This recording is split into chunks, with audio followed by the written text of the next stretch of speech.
শিল্পাঞ্চল আশুলিয়ায় সাধারণ ছুটি থাকা ১১৩টি কারখানার মধ্যে ১০০ কারখানা খুলেছে। এছাড়া অনির্দিষ্টকালের জন্য বন্ধ রাখা ৮৬টি পোশাক কারখানার মধ্যে ৫০টি কারখানা যৌথ বাহিনীর কড়া নিরাপত্তায় পর্যায়ক্রমে খুলতে শুরু করেছে। সকাল থেকে বৃষ্টি উপেক্ষা করে শ্রমিকরা কারখানায় আসেন।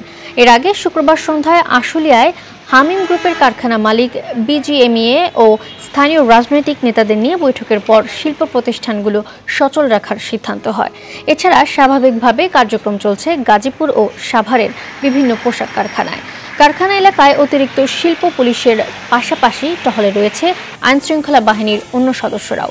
বিভিন্ন দাবি দাওয়া নিয়ে শ্রমিক বিক্ষোভের জেরে তৈরি পোশাক খাতের অস্থিরতা টানা ২ সপ্তাহ ধরে চলছে।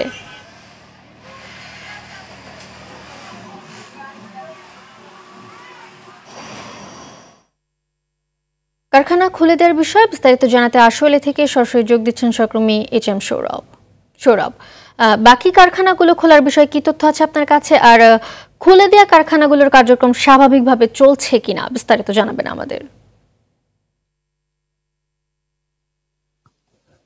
মালিহা, গত ২ সপ্তাহ ধরে শ্রমিক অসন্তোষের কারণে কিন্তু সেই শিল্পাঞ্চলে অধিকাংশ কারখানাগুলো বন্ধ করে দেওয়া হয়। আপনি যেমনটি বলছিলেন যে এই অঞ্চলের ১৩৩টি কারখানার মধ্যে ১০০টি কারখানা খুলে দেওয়া হয়েছে। হ্যাঁ, আমরা এমনটি দেখতে পেয়েছি যে অধিকাংশ কারখানায় কিন্তু খুলে দেওয়া হয়েছে। তবে আমাদের কাছে একটি তথ্য এসেছে, সেটি হচ্ছে ৩৩ থেকে ৩৫টি কারখানা অনির্দিষ্টকালের জন্য ছুটি ঘোষণা করা হয়েছে। সেগুলো খোলার ব্যাপারে বিজিএমএ বা বিকেএমএ যে সমস্ত সংগঠনগুলো রয়েছে তারা কাজ করছে, সেই সাথে শিল্প পুলিশ কাজ করছে। আমরা সকাল থেকে দেখছি যে বৃষ্টির মধ্যেও কিন্তু এই শিল্পাঞ্চল আশুলিয়ার যে শিল্প কারখানার শ্রমিকরা রয়েছে তারা বিভিন্ন শিল্প কারখানায় যোগ দিয়েছে। আমি এই মুহূর্তে রয়েছি আশুলিয়ার জিরানি এলাকায়। এখানে বেশ কয়েকটি কারখানা আমি পরিদর্শন করেছি। এখানে ডিকাটেক্স, স্প্রিং, তারপরে সিনা network, designer fashion limited, apparel limited, এই সমস্ত কারখানায় কিন্তু স্বাভাবিকভাবে কার্যক্রম চলছে আমরা সকাল থেকে দেখতে পেয়েছি।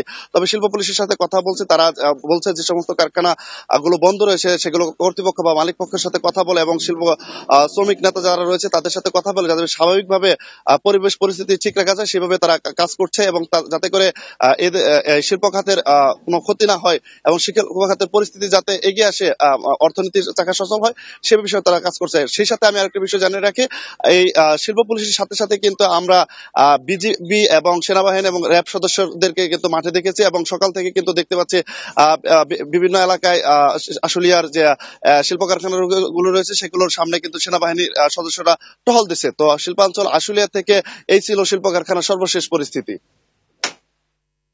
ধন্যবাদ আপনাকে।